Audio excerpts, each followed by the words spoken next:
Sevcik in Beethoven, because in Beethoven you need such an absolutely accurate bow technique, partly because the Beethoven piano sonatas with violin, you need to sound like a piano, and so you need to have very, very accurate and exact bow technique. And as I was working at this piece, I discovered so much that is taught in the Sevcik 40 variations. So what I'm going to do is I'm going to show you a couple of the parallels. I'll show you a couple of the things in this Beethoven Sonata, Beethoven Spring Sonata, number 5.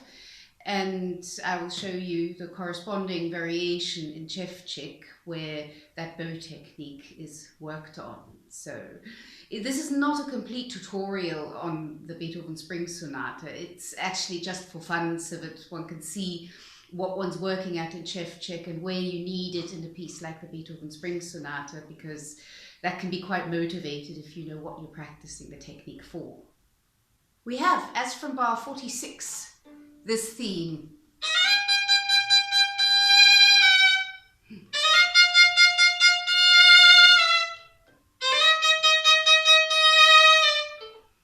That's basically spiccato combined with a slur, and you practice it in Sevcik variation 10, that's this one.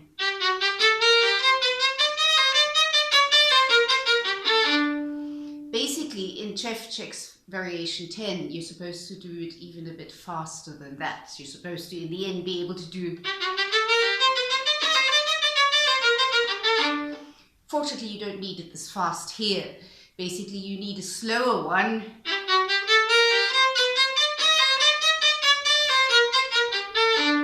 Basically you're combining spiccato with a slur, and if you can do that very well in the variation, then this is no longer a problem.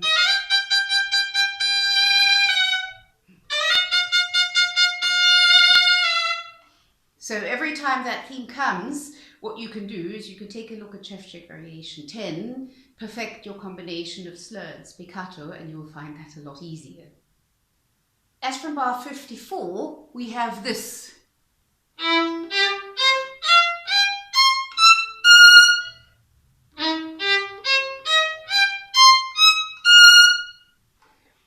Basically, that's a slow spiccato because you're lifting your bow between each note. And if you know my video of Sevcik variation 2, or if you don't check it out, variation 2 is this one.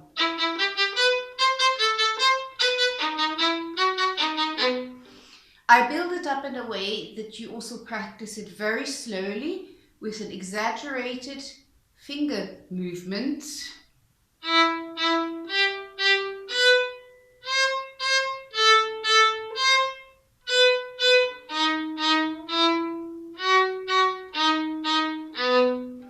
And if you can do that, then you can do the same movement, even slower, in those 8 notes with rest in Beethoven Spring Sonata, bar 54 and the parallel bits.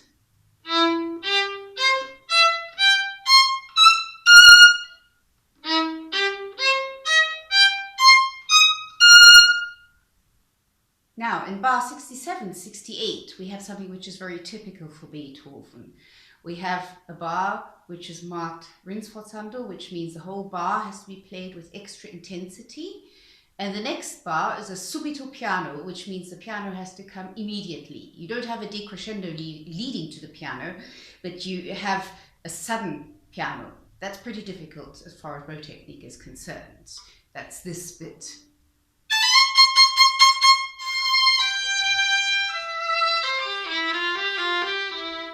We have a loud bar, and then suddenly piano.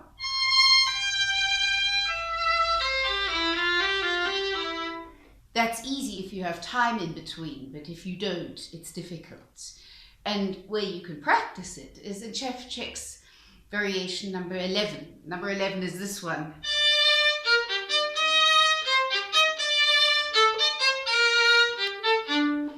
And in the middle of it, we have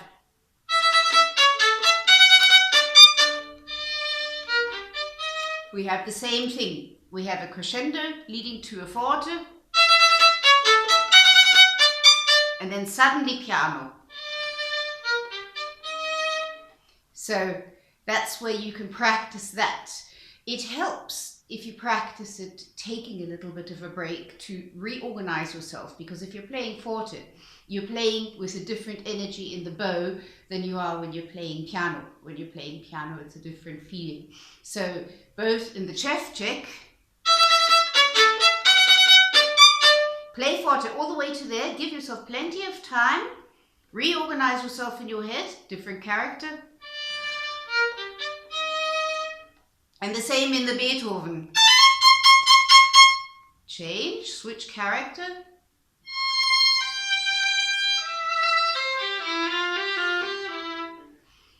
What you can do then is gradually shorten the break. Give yourself time to shorten the break, because this really is difficult. It's really not easy to make a sudden change from forte to piano. And you can gradually shorten the break.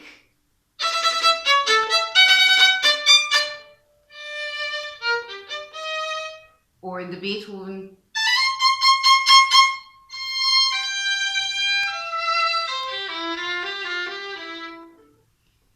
and the way you actually get it in the end is by shortening the break to such a small break that it's hardly noticeable in the music and doesn't bother you. Actually still give yourself a tiny part of a second to switch over from forte to piano, but no longer such that you actually come late with the piano, because that's obviously not what's intended.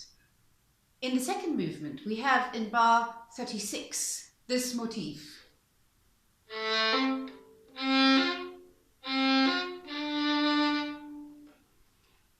And basically what can help you master that is Sevcik's variation 35. That's this one.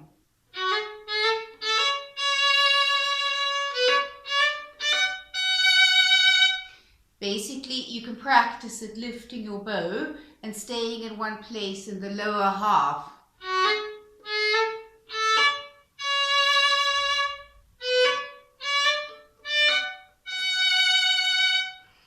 In any case, it's a good idea to practice those Sevcik variations in different ways, because you never know what's going to be thrown at you in the repertoire. So the more flexible you are with doing bowings in a different way, the more prepared you will be for the repertoire that you are playing. So practicing this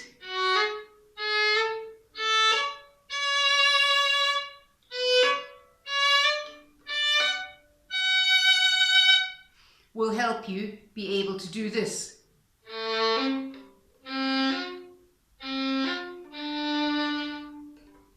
Because the more familiar you are with the bowing, that's why in technical exercises, things are always done to an extreme, like you have a whole page of something to do, or a whole page of thirds, or 3 lines of difficult spiccato slur combinations, so that when you have them in the piece, you usually have less of what you need to do, because the whole point is that you have to push yourself when you practice technique so that the pieces are easy.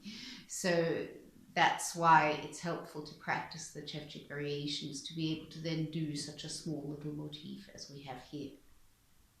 In bars 46, 47, 48, and again in bars 50, 51, 52, 53 of the second movement, we have long notes with the whole bow, with crescendos, diminuendos, subito pianos. And those of you who are familiar with my video on the Sevcik theme of the 40 variations will know that that is something which actually needs to be practiced. It's not easy. So the theme, basically, we have this.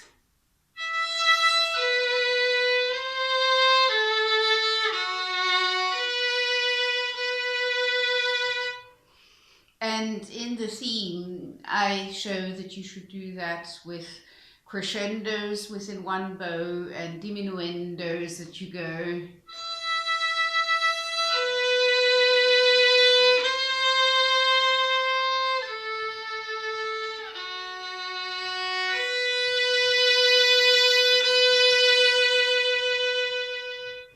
And various different combinations of that. And if you practice that a lot, you will be very, very happy you did, because here we have exactly the same thing.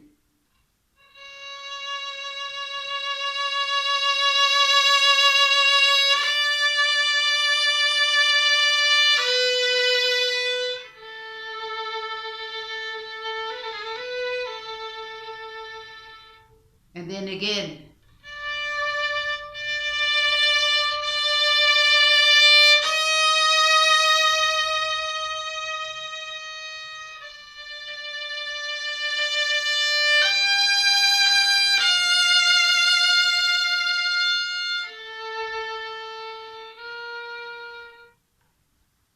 So that's where you can find in Sevcik something which will really help you a lot with Beethoven.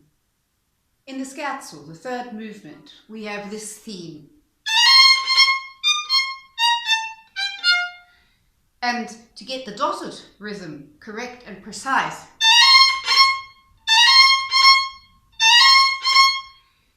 it's helpful to work on variation 23. Bar 10 is where it comes. Variation 23 is this one.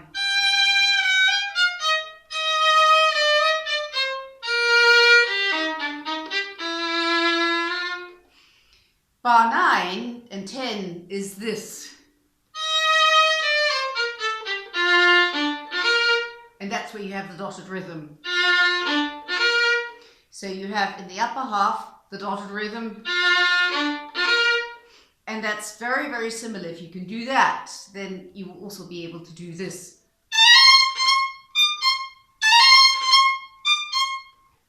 So that's another parallel from Sevcik to Beethoven. In the fourth movement, bar 26, 27, we have this.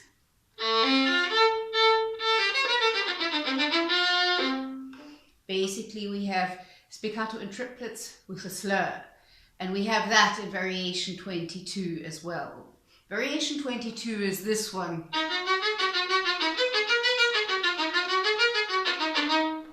And in sub-variation 1, you have a slur at the beginning, slurring the first two together.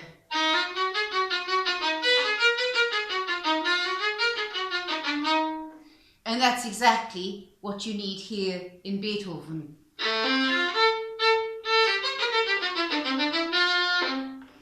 So that's where all these sub-variations come in. They are not there to make your life difficult. Well, I guess in a way they are, but they are also there to make your life a lot easier when you then play Beethoven.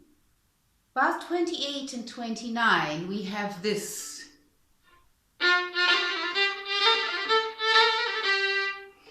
Basically, we have this dotted rhythm.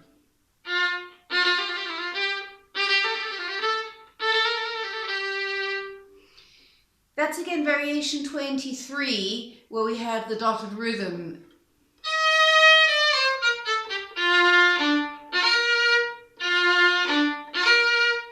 And as I explained in my video on that variation, important is that the small note, the 16th note, and what follows is one action, so that you have catch the string and then one action.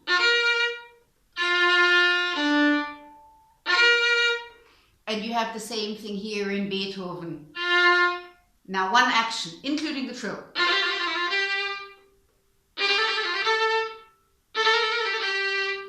Because the catching of the string and the short note gives the impulse you need for the trill, because the trill has to be quite fast. So when you practice that, you go, now give yourself plenty of time, catch the string, and then everything that follows is one action. Catch the string, catch the string. That way you will be able to move precisely. As from bar 73, you have this.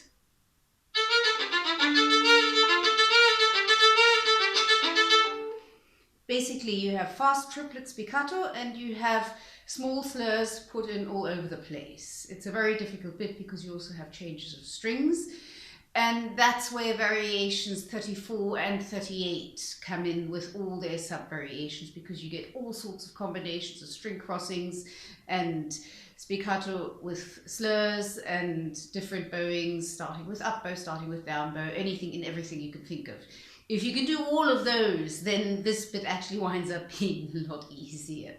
Particularly helpful for this bit is variation 34, sub-variation 2, that's this. That That's very, very similar to what you need to be able to do here.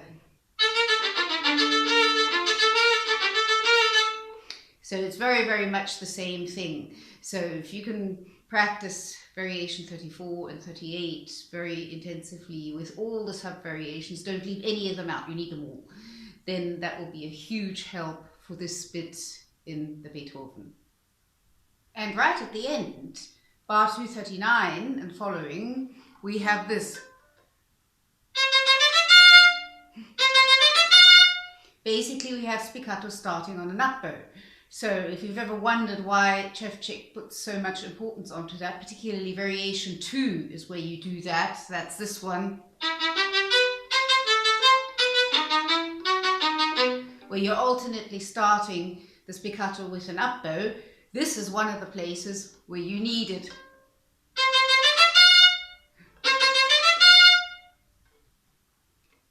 So I hope you enjoyed this. This was kind of fun walking through Sevcik in Beethoven. Yeah, give me a like if you like it. Leave your thoughts in the comments and enjoy practicing.